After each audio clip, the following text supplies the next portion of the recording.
Daf Yomi Tractate Bava Metzia, page 56a. Top of the page, the words Mipnei She'amru, Mechalin Oso, etc.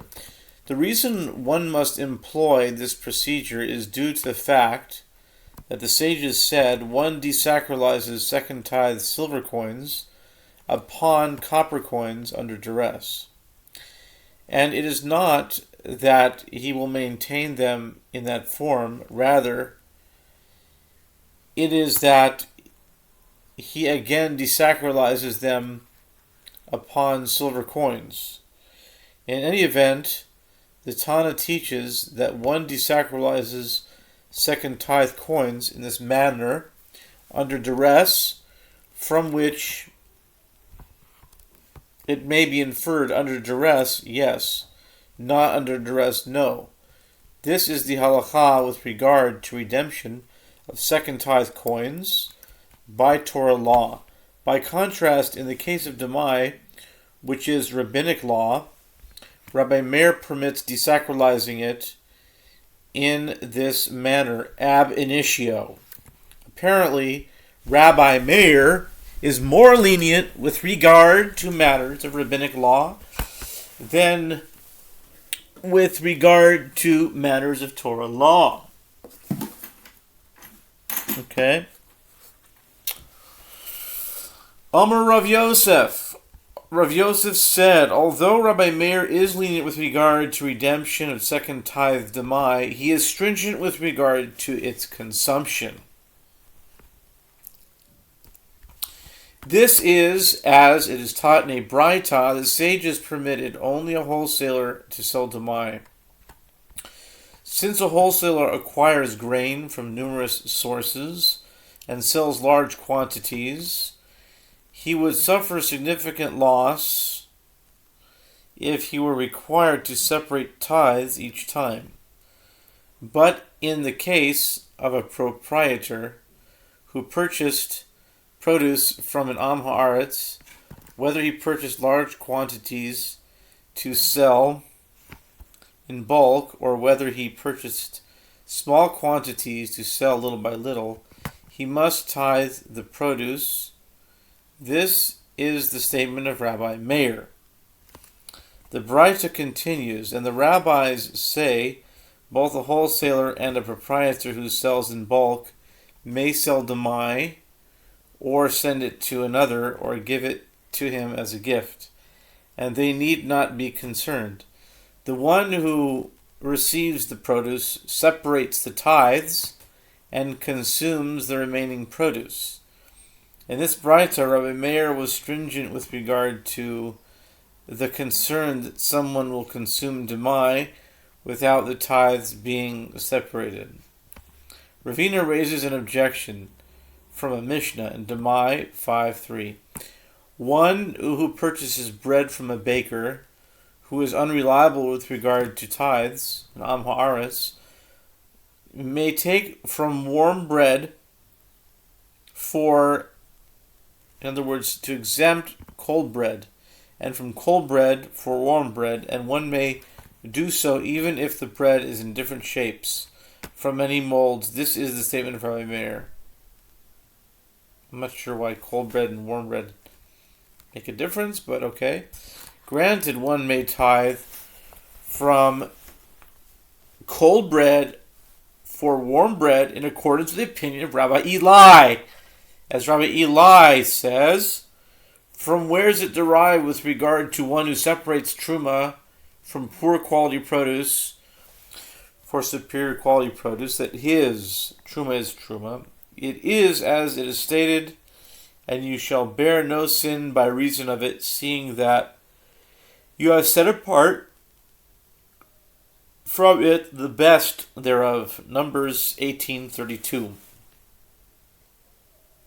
The Torah warns the Levites not to separate truma from low-quality produce. The question arises, if when one separates lower quality produce,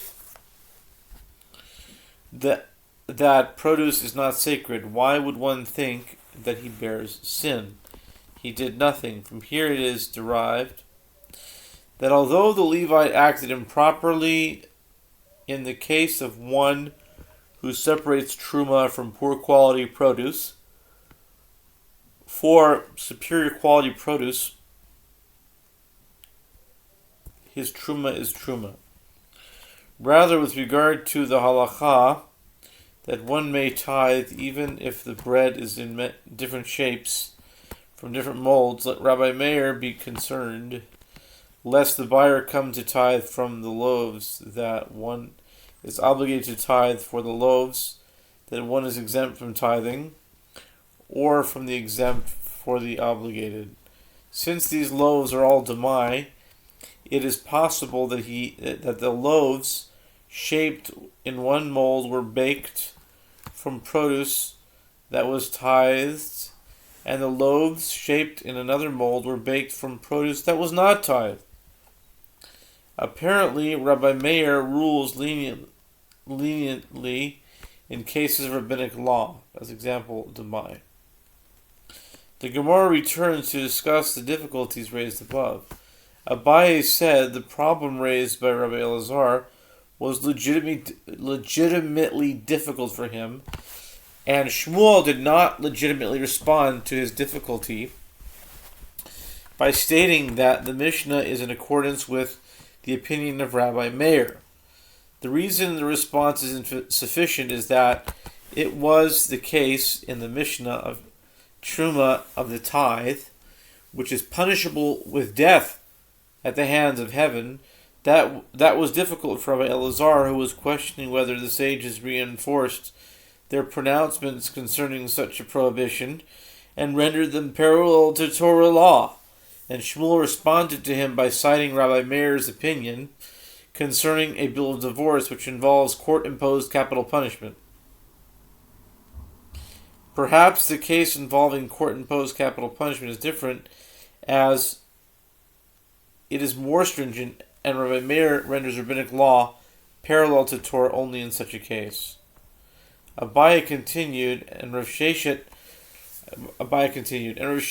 does not legitimately raise an objection, as Rabbi Elazar and Shmuel are speaking about cases punishable by death, and Rav Sheshet raises objection from a case involving a mere prohibition, as it is written with regard to second tithe. You may not eat within your gates the tithe of your grain, or of your wine, or of your oil. Deuteronomy 12:17. And to that which Rav Sheshet raised as an objection, Rav Yosef legitimately responds to his difficulty.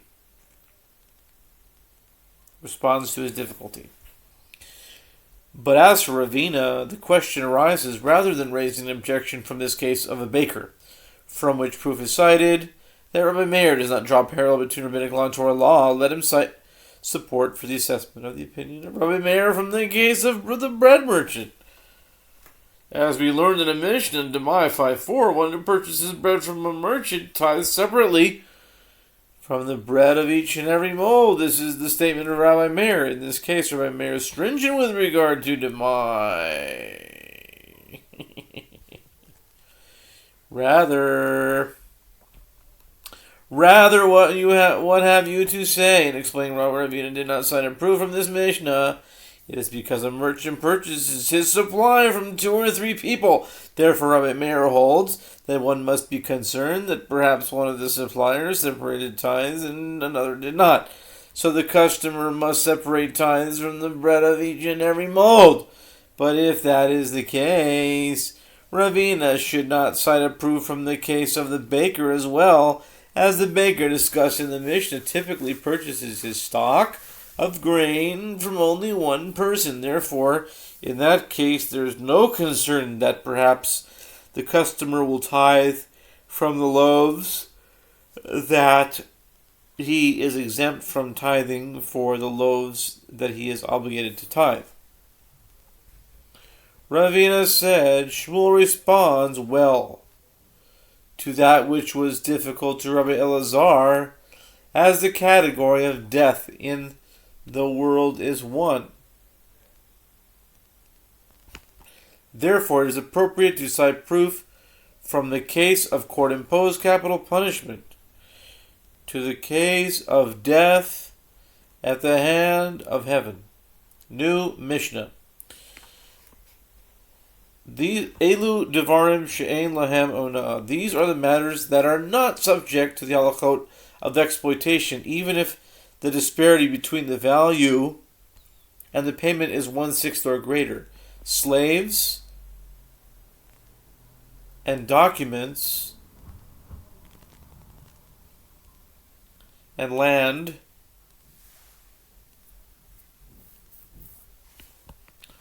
and consecrated property, in addition,